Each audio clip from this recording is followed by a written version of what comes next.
nagsimula yung atake nila? Alalahanin nyo. Diba?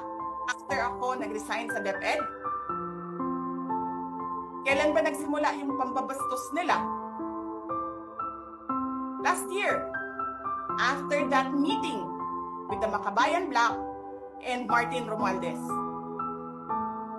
They started destroying my name, pummeling me in the media with a multi-million PR campaign.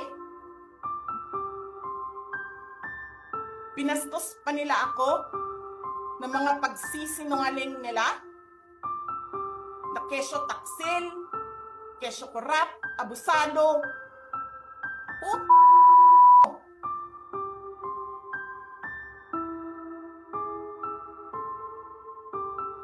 Sino ang korap?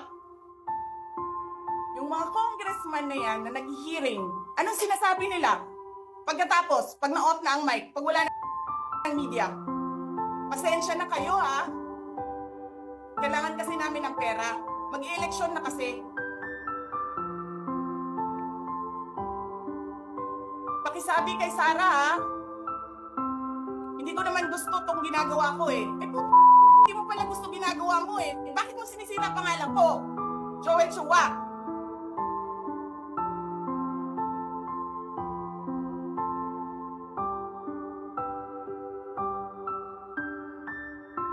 Ganyan. Ganyan ang bansa. This country is going to hell because we are led by a person who doesn't know how to be a president and who is a liar.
Assalamualaikum warahmatullahi wabarakatuh.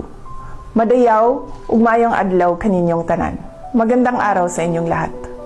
The Office of the Vice President would like to express our deepest gratitude to all the lawyers, doctors, and other professionals who are helping the personnel affected by the ongoing crisis in the office. The legal documents are now with the lawyers, and the patients are under the expert care of healthcare personnel. All these back office support shall allow me and other personnel to focus on the OVP Thanksgiving, year-end activities, office utilization review, and the calendar year 2025 planning.